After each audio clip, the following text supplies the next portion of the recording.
Hey YouTube family, it's Kim, the princess of transparency. So, for the last 24 hours, again, I have really been, well, really 48 hours, I have been going through a literal hell. So, I've been tired, but today, something was just kind of like burning in my spirit, literally. So, I was talking to my sisters this morning, and we were all, just kind of just being transparent with each other, just, what we're going through within our own personal lives and just sharing like we always do. And somehow something came to mind as far as fire and just our brokenness and how everybody right now is under so much pressure that the world just is intensified, magnified by just drama and just stuff.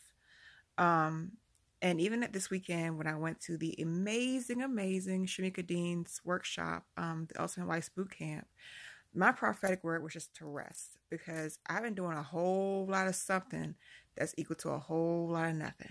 That I've been spinning my wheels and spinning my wheels. And the key thing of why I've been spinning my wheels is the brokenness. Just everything that I've been going through the last 36 years. That I have daddy issues, and especially my father being very, very ill right now. It's like everything just came to the forefront. Just having to be at peace with the transition that he's getting ready to go through. Just being at peace with everything that I'm going through for my own children, and not allowing any more of these generational curses to flow down. So, something came on the radio a couple days ago and kind of sparked back in my head. There's a song by, I believe it's Vashon Mitchell, called There's Beauty in My Brokenness. Let me tell you how much I hated that song. No, it's not for a bad reason. It's for the fact that it was my own personal brokenness. That to hear the words, there's beauty in my brokenness, I'm like, there's nothing cute or beautiful about being broken. I mean, I became bitter. I became that person that I was that female dog diva. I was just like, just angry all the time because I could not allow myself to be worked on. I did not feel worthy of God's grace or God's gift. That I always felt like I was the outsider and that I couldn't let anybody in. That I had to be extra bitter. Not bitter, but extra bitter, because I was just that hurt. So, listening to that song, it normally would trigger me, but it actually triggered me in a good way this time, that there is beauty in my brokenness. And I was thinking about brokenness as far as like a glass. When glass is broken, what is the thing that we normally do with it? We throw it away. And I was looking at something on YouTube, or something came up on my news feed, that glass blowers, they have to basically keep breaking down glass that normally we would throw away, toss away. I mean, glass is nothing but sand and heat, just really to comply together. I mean, I could be wrong, but sand, I mean, the glass is basically, it has to be refined by this ultra heat. And I think when I did some small research, it's like a 2,000 degree oven. Minimal that gets that burn going. But basically, it takes a lot of heat to get that glass to be molded the way that it needs to be.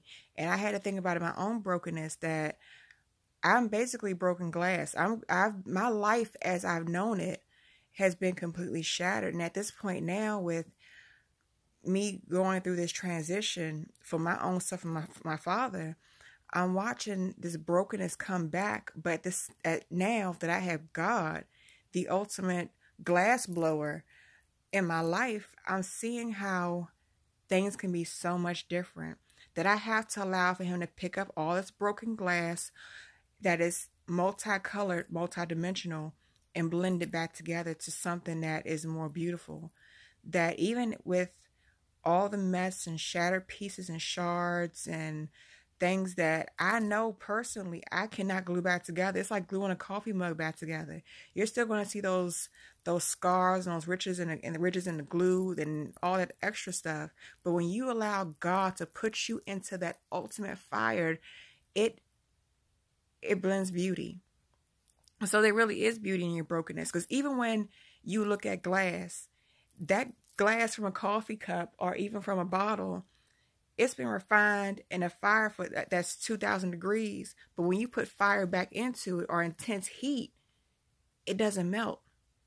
It takes another intense heat of that caliber of 2,000 degrees to reshape it again. So at this point in my life, I'm realizing that the stuff that I went through when I was younger, you know, I was sexually assaulted twice when I was 9. I was in abusive relationships. I was just so broken that I used to self-mutilate.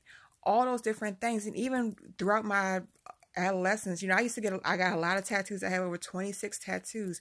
That's all because I was trying to cover up who I was, because I didn't know who I was. I allowed for the world to define me, but I never allowed for God to refine me. So now at this point in my life where I have nowhere to run, nowhere to hide, I am finally submitting myself to God to be refined. So now I understand that all these things that have basically brought heat to me, that are like fire, that they're allowing for me to get my spiritual melted to be molded by God. So at this point in my life, I'm realizing that there is beauty in my brokenness, that God is refining me to where it is that I need to be, that I no longer have to be ashamed of who I am, where I come from, and I know where I'm going. Not just in the spiritual realm, but also in the physical realm, that I'm allowing God to be my best friend. And God is using so many people around me to confirm to me what it is that he wants to do in my life. That even with me taking a step back from nursing school for a semester, I'm doing something that he needs for me to do, that he's working on cleansing my spirit to write this book to basically help somebody else. Because like I've said in so many other videos, we don't live this life for ourselves. God is using each and every one of us intricately to help another person. This weekend at the boot camp, we all shared stories and testimonies on what we were going through. And some people's stuff was heavier than the others, but nobody's stuff really became more glorious or gloomier than anybody else's. We were all broken women who are in the fire being refined. So when you go through that intense battle and you wake up and it's like, woe is me. No, you're not the only person who's being refined. God is doing a new thing, a new thing. So you have to be submissive and open to know that God is doing something amazing, and you just have to understand that you are all a part of his plan. You are all a part of his glory. It's for his glory, but for our good. So know that at the end of the day, each and every day, it may not be a beautiful day, but it's going to be a good day. Because you want to know why? Because God's getting glory. God's doing a new thing. You got to always keep that into the forefront of your mind. A new thing brings new beginnings. So even when you go to bed at night and it's been a sucky day, just know that in the morning it's going to be something new. So you have to find excitement in that brokenness. Because no, I'm broken for a reason.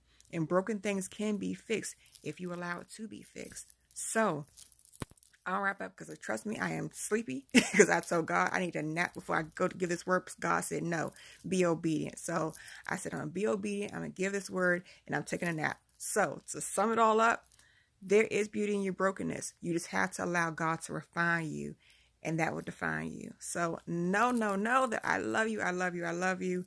Know that you have purpose. Know that you have beauty inside of you, even if it's broken.